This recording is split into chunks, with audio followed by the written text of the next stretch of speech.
Сәлеметсіздер ме оқушылар? Жазғы демалыс қалай өтіп жатыр? Мен сіздерге жазғы демалыста қазақ халық ертегілерін дайындадым. Соның бірі бүгінгі ертегі «Кім күшті» ертегісі. Ерте ертеде, ешкі жүні бөртеде, бір қызыл қырғауыл болыпты. Оның құйрығы ұзын болыпты. Бір күні сол қырғауыл ұшып келе жатып, мұзға қоныпты. Сөйтсе, шаты айырылып құлапты. Яғни, екі аяғы екі жақта құлапты. Содан ол мұздан сұрайды: «Мұз, мұз, сен неден күштісің?» дейді. Мұз айтады: «Мен жаңбырдан күшті емеспін. Жаңбыр жауып, мені тесіп тастайды» дейді. Содан қырғауыл жаңбырға барып көрейін дейді. Сөйтіп ол жаңбырға келеді. «Жаңбыр, жаңбыр, сен неден күштісің?» дейді. Жаңбыр болса, жауып тұр екен. Жаңбыр айтады: «Мен жерден күшті емеспін. Себебі мені жер жұтып қояды» дейді. Жерге қараса, түңіліп жатыр екен. «Жер, жер, сен неден күштісің?» дейді. Жер айтады: «Мен көк шөптен күшті емеспін. Көк шөп менің бауырыма жатып алады» дейді. Шөпке қараса, майысып тұр екен. «Көк шөп, сен неден күшті болдың?» дейді. Көк шөп айтады: «Мен көк тоқтыдан күшті емеспін. Көк тоқты менің мойнымнан жұлқып тартады» дейді.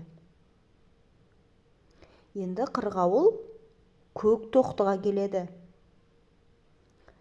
Қараса, көк тоқты жайлауда жайылып, жасыл шөпті жеп жүр екен.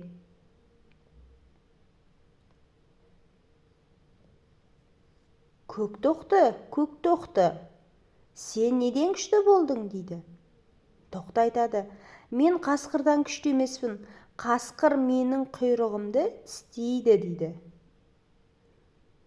Енді қырғауыл қасқырға келеді. Келсе, қасқыр аспанға қарап отыр екен. «Қасқыр, сен неден күшті болдың?» дейді. Қасқыр айтады: «Мен көк мылтықтан күшті емеспін.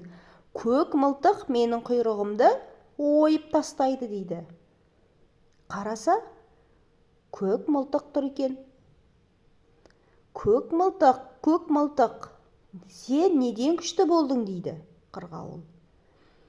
Мылтық айтады: «Мен тышқаннан күшті емеспін. Ол менің білтемді қиып тастайды» дейді. Қырғауыл тышқанға келеді. Келсе, тышқан кеміріп дән жеп отыр екен. «Тышқан, сен неден күшті болдың?» дейді. Тышқан айтады: «Мен құмырсқадан күшті емеспін. Ол менің інімді бұзып тастайды» дейді.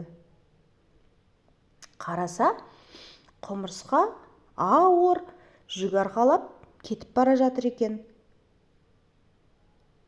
Содан қырғауыл құмырсқадан сұрайды: «Құмырсқа, сен неден күшті болдың?» дейді. Құмырсқа еңбектеніп кетіп бара жатыр екен. Құмырсқа айтады: «6 батпан ауырды арқалаған күштімін. 7 батпан ауырды желкелеген күштімін» дейді. Сол кезде қырғауыл ең күшті құмырсқа екенін біледі. Оқушылар, ертегі қызықты болды ма? Келесі ертегі қандай ертегі болғанын қалайсыздар? Соны комментарий бөліміне жазып кетіңіздер. Мен күтемін.